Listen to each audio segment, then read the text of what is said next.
Welcome back to the channel. Thank you guys for watching this video. I really appreciate you guys liking, commenting, sharing, doing all that. It means a lot to me, and I appreciate you guys taking time out of your day to watch these videos. Now let's talk about wind and how to utilize it, because if you ever look at tournaments, wind is going to always make the weights go up. And the funny thing about that is the co-angler side of tournaments, the weights always go down when you have wind. So that kind of shows me that you really need to know what you're doing to fish in wind, because if you're fishing grass and you're throwing at the grass, you got to have the wind straight to your back. You got to have it right behind you or right in front of you, and everyone knows that casting into the wind can be really troubling. But it's one of those things where if you're trying to fish down the side of wind, it's going to put a bow in your line, it's going to mess your bait up. It's just not going to be real conducive to catching bass. Now, there are a lot of different scenarios, so I kind of want to give you a few of my favorite ones that I think a lot of people overlook in the wind, and then just kind of talk about stained water lakes, lakes that have grass, clear water lakes, lakes that have rock, steep banks, what wind will do to those fisheries, and then cold wind, warm wind, very important as well. So one scenario that I'm going to give you right off the bat that I think I just didn't know about until a few years ago was on days super windy. Let's say it's blowing 20 out of one direction all day. If you have, let's say, a dock on a point and it's just getting throttled by the wind all day, I always assume that there wouldn't be any fish there for at least a few days after that. But that's the furthest thing from the truth. You can pull up on that dock the next day. So it blows all day, sun goes down, stops blowing. Maybe it stops blowing for 10, 12 hours. You go to that dock in the morning the next day, a big one will be there. As long as you don't have the bottom, muddied up, as long as it's not real silty bottom and it's still fishable water, a lot of times you can pull in on that dock and that's going to be a really strong dock. So that was something that I have just learned recently. And I always thought, coming from Florida, we had areas, very muddy lakes, very silty lakes, that if there was a strong wind on them, it would really shut the area down for a day or two.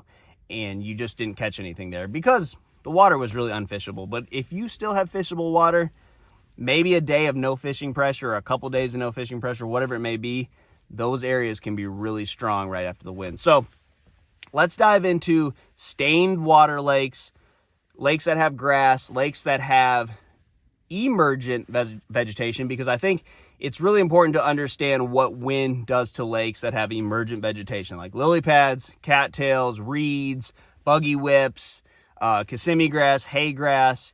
You really want the wind coming down the side. You never want wind crashing in on grass that comes out of the water. I just think it moves the grass around too much, and the fish really want to use that as a hard line. Maybe they're hunting, maybe they're using it for protection, but whatever it may be, they want it not moving. So if you can get wind going down the side of it, that's the perfect direction on those stained grass lakes. Now, it's almost the complete opposite on highland reservoirs that have really clear water. You want that wind crashing right in on those banks, because that's going to ignite the entire food chain. From whatever the bait fish are eating, it's going to get blown in there. So the bait is going to travel behind that. You got whatever's muddying up on the banks. The crayfish are going to get active. They're going to feed. The bass are going to be right there behind them. So areas on those highland reservoir lakes, rather, those steep banks, a little bit of muddy water is good. You have ultra clear water with a pelagic fish that loves to suspend on cloudy days, loves to tuck down to the bottom on sunny days, and is always moving around. They're going to pop in there and feed. I mean, they can get in a little bit of that dirty water. It's just going to come off the bank a couple feet. They're going to go in there and feed. And they're going to use that mud line as a really good ambush point.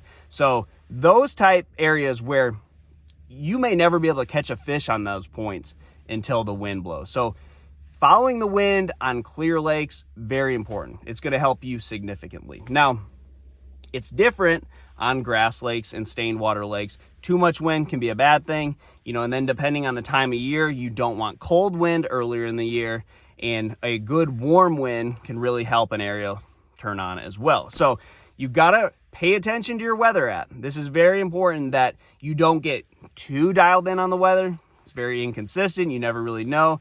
3 or 4 days out telling you it's going to blow 20 miles per hour.